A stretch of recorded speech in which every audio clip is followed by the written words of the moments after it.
The first question is, how do you like it in Poland? What are your impressions about our country so far? Well, I've certainly gotten a very warm reception in Poland, and I have really enjoyed meeting my Polish readers.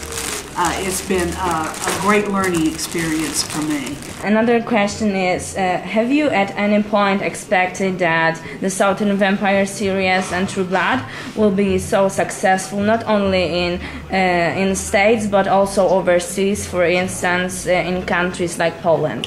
No, and I'm really thrilled and delighted about that.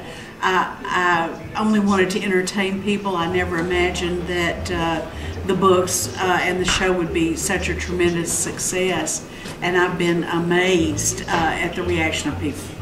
I was really surprised, but when I was thinking of doing this tour, I came to understand that my Polish readers were very anxious to have me here, and I was astonished. I thought, well, Poland, I wouldn't have thought that, but I have gotten such a warm reception here. It's been fantastic. Great. On your site you wrote that if this trip proves to be a success, maybe you'll be back next year. So do you think that your visit in Poland is a success and Polish fans can have a hope that you'll be back in our country? It certainly has been a big success, both in Krakow and here. And I really am hoping that I'll be able to do it again. Oh, great. You are the best known as the author of the Southern Vampire series, but before that you wrote series about Aurora Tea Garden. You've also written a number of books about Lily Bart and Harper Connolly. How would you recommend those books to fans who are not familiar, who are only familiar with the Southern Vampire series? Well, the Aurora Tea Garden books and the Lily Bart books do not have elements of the supernatural in them. They're conventional mystery series, and they're very different from the Sookie Stackhouse books. But I hope they're still good reading. The Aurora Tea Garden series is very mild, series about a young librarian. The Lily Bart books are darker. They're pretty noir. And the Harper Connolly books do have an element of the supernatural and are a little harder edged than the Sookie books. So, but they're they're more mystery based. Let's focus on the Southern Vampire series. Do you think that you and Sookie have something in common when it comes to your personality or beliefs? We certainly share a lot of the same beliefs. I hope that I become more like Sookie. She's a lot braver than I am, but I hope that we're both loyal and hardworking. Is there any book from the series that you like the most? If yes, why? I understand that they are your children and you love them, but maybe one of them is favorite. There are things I really like in each one, but not one whole book that I prefer above the others. There are scenes I wrote that I'm prouder of or more interested in each book, but not necessarily one whole book. Okay. Are we over with the elves, or will we learn about them more? More, yes, definitely. And what is the difference between elves and fairies? Because they're totally different supernatural creatures. They are different in my books. The fairies are, we'll see more of the fairies. There's going to be probably one half elf in the next book, and you wouldn't want to meet him at all. Some fans still believe that Sookie and Bill are meant for each other. Does this couple have any chance to be together again? I'm not hinting. I am not hinting. They really had a wonderful relationship, and they may have again. In the next book, Bill is really still very ill from the silver poisoning, but he's still alive. Dead in the Family comes out in May. During DragonCon in Atlanta last year, you revealed that Debbie's body will be found. Can you tell us something more about this book so the fans will be even more anxious to read it? Well, it's all about families, of course, including Eric's family. So that'll be something new and different, I think. Eric's maker comes, and he's got a new child with him. So it's going to be about everybody's family problems. So it sounds very interesting. I hope so. Are you working on something new right now? Any new project? I am. I'm working on the 11th Sookie novel. I've been signed for a total of 13, and I hope that I've written a couple of short stories. And sometime early next year, probably in February, the Sookie Companion will be completed. And it will have everything Sookie in it. It's just hard pulling it all together because a lot of different people are contributing different things to it.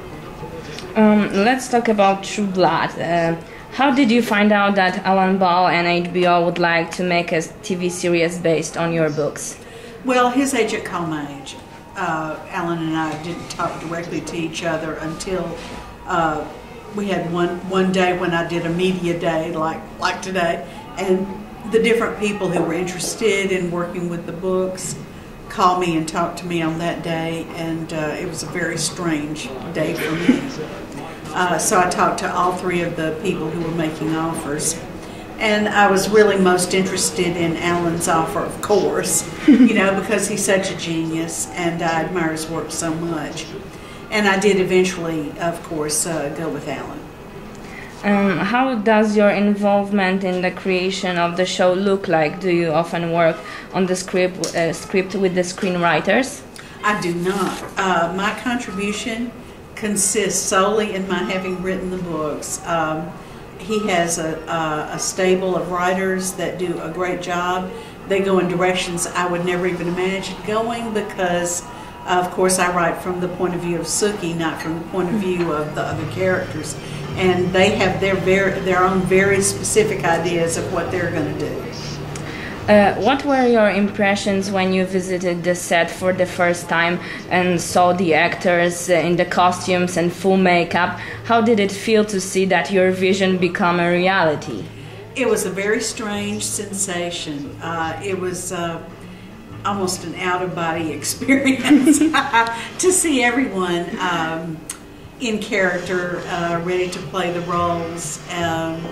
It's so much fun to see something I wrote come to life, and Alan is so generous in always acknowledging me in his interviews, and at the premiere he had everybody give me a big round of applause, and I thought this just couldn't be better. This can't be better. Fans can't wait to see the third season, and from what we already know, it will be full of new faces. Especially the most exciting for the fans was choosing an actor who will play Alcy.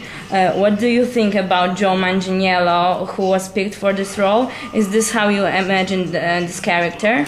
Actually, he's better looking. To me, he's more handsome than the Alcide in my head. So we're already starting off with a big bonus.